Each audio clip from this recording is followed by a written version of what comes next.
नाज़रीन, डॉक्टर ताहा नज़ीर आपसे मुखातिब है और मैं आपको अपने प्लेटफॉर्म पे खुशामदीद कहता हूँ।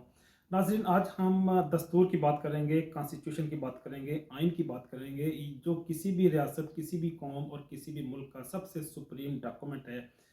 इसी दस्तूर के तहत, इसी आइन के तहत मुल्क के तमाम अदारे काम करते हैं और पाकिस्तान और दीगर तमाम ममालिक की जो अवाम है, इसी कानून, इसी दस्तूर के अंदर रहते हुए अपनी तमाम सरगर्मियों को ऑर्गेनाइज करते हैं।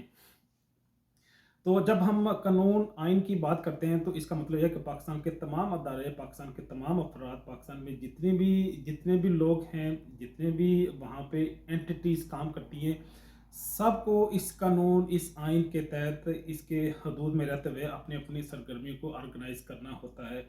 मैं देखता हूँ कि पाकिस्तान के अंदर जो अवाम है या सियासतदान है और भी जितने भी अदारे हैं, उस तरह की वायलेशन नहीं करते इस कानून और दस्तूर और आइन की, जिस लेवल की पाकिस्तान की आर्मी या पाकिस्तान की एस्टेब्लिशमेंट या ये नामालूम कुत्ते या ये खलाई मखलूक जिस तरह से इसकी वायलेशन करती है।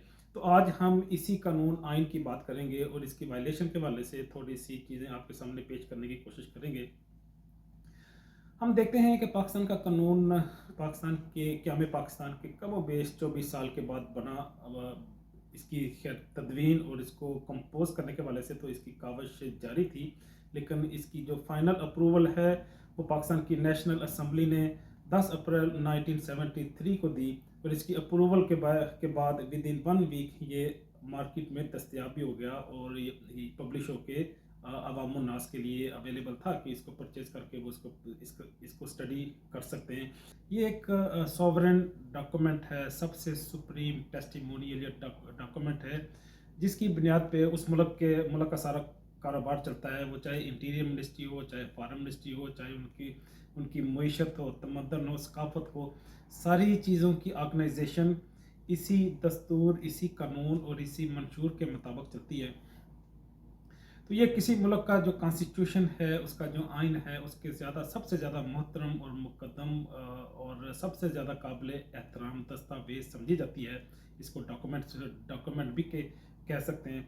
इसी कानून की, इसी आइन की जितनी अच्छी इन्फोर्समेंट इम्प्लीमेंटेशन होगी, उतना ही उस मुल्क के अंदर अमन, सलामती और तरक्की के रास्ते खुलेंगे।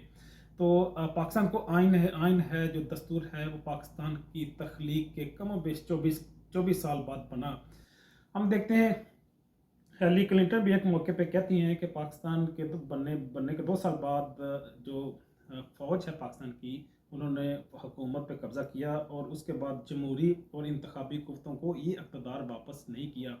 हम मोहतरमा फ़ातिमा जिन्ना का भी देखते हैं, उनको ज़िंदगी में किस तरह से ख़राब किया गया, उनको बेतौकीर किया गया, फिर जिस तरह से उनकी मौत वाक़या हुई, ये भी इस चीज़ की गवाही है कि पाकिस्तान के अंदर कोई नामालूम कुव्वतें हैं जो पाकिस्तान को कंट्रोल और रेगुलेट करती हैं और पाकिस्तान में आइन शिकनी करती हैं। एक खातून बड़ी मरूफ हैं, अकलीम अख्तर के नाम से जानी जाती हैं, जनरल रानी के नाम से भी उनकी पहचान है, ये भी तारीख का एक हिस्सा है। शहाबनामा बड़ी मरूफ बुक है, कुतुबुद्दीन शहाब साहब ने लिखी है, ब्यूरोक्रेट थे, पाकिस्तान के एस्टेब्लिशमेंट का हिस्सा थे। उनकी अपनी बुक, उनकी अपनी तहरीरें चीख चीख कर बता रही हैं कि पाकिस्तान के अंदर आमरीत और डिक्टेटरशिप मौजूद है।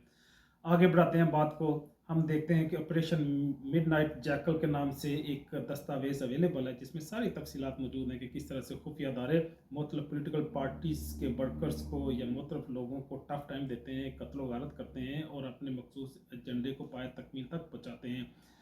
असगर खान रिपोर्ट का अगर मताला करें तो हमें पता चल जाता है, हम इजीली आइडेंटिफाई कर लेते हैं कि पाकिस्तान के अंदर खुफिया अदारे इन्फ्लुएंस करते हैं।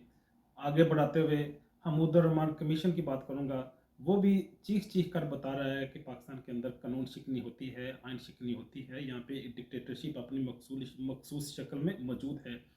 दूर ना जाएं, इसी मंथ एतजाज़ हसन साहब ने बात की है, बड़े मरूफ पॉलिटिशियन हैं, बुज़ुर्ग हैं, पीपल पार्टी के साथ उनसे उनका एक दरीना तल्लक है।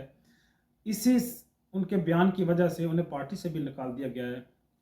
उन्होंने कहा कि ये तो हो ही नहीं सकता, ये तो जज की हाथों की हथेलियों पे लिखा हुआ फैसला है, मनी लॉन्ड्रिंग केस का, शहबाज शरीफ का, टीटीएस का और इनका जो नवाज शरीफ साहब का जो पनामा केस है, इसी तरह जरदारी साहब का जो केस है, ये केस ऐसे हैं कि जिनमें कभी हो ही नहीं सकता कि ये लोग सज़ा से बच सकें। उन्होंने बाय नेम आर्मी चीफ का नाम लिया, उन्होंने कहा कि जनरल बाजवा साहब ने इनको सज़ा से बचाया है और उन्होंने कौम के साथ, मुल्क के साथ अच्छा नहीं किया कि इन मुजरिमों को महफूज किया है।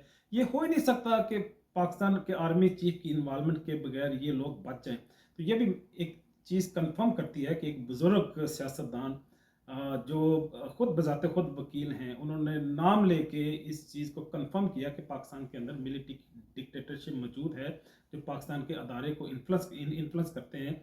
जो अदारा पाकिस्तान की अदलिया को कंट्रोल कर सकता है, तो वो उनके लिए एजुकेशन की मिनिस्ट्री या उनके पास खारजा या फॉरेन अफेयर्स, इंटीरियर मिनिस्ट्री, इस तरह के और सारी मिनिस्ट्री या अदारों पे इन्फ्लुएंस करना तो कोई मसला ही नहीं है। बात को आगे बढ़ाते हुए मैं इसको क्लोज़ करूँगा कि पाकिस्तान का जो आइन है वो भी हमें इंसानी हकूक़ देता है।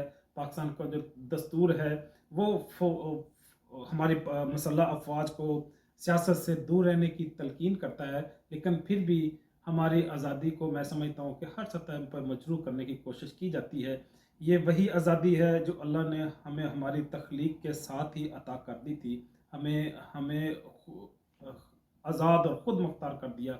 ये वही आज़ादी है जो हमने 14 अगस्त 1947 में ली। ये वही आज़ादी है जिसके लिए हमारे आबा व अजदाद ने जानों के नजराने पेश किए। तो ये आज़ादी इंशाअल्लाह पाया तकमील तक पहुँचेगी, पाकिस्तानी कौम आज़ाद होगी। इंटरनेशनल एस्टेब्लिशमेंट के लिए ज़्यादा देर मुमकिन नहीं है कि पाकिस्तान को पाकिस्तान के एस्टेब्लिशमेंट के थ्रू ज़्यादा देर तक गुलाम बना के रख सकें। जब हमने उनको 14 अगस्त 1947 को वापस भेज दिया, ब्रिटिश एम्पायर वापस चली गई, तो अब किसी और शक्ल में हम पे मुसल्लत मज़ीद नहीं हो सकती। इंशाअल्लाह वो दिन, वो सहर और वो सुबह ज़रूर तुलू होगी। इसी पैगाम के साथ डॉक्टर ताहिर नज़ीर आपसे इजाज़त चाहता है। मिलते हैं ज़िंदगी के किसी नए मोड़ में, नए इल्मी उन्वान के साथ। तब तक के लिए अल्लाह हाफ़िज़।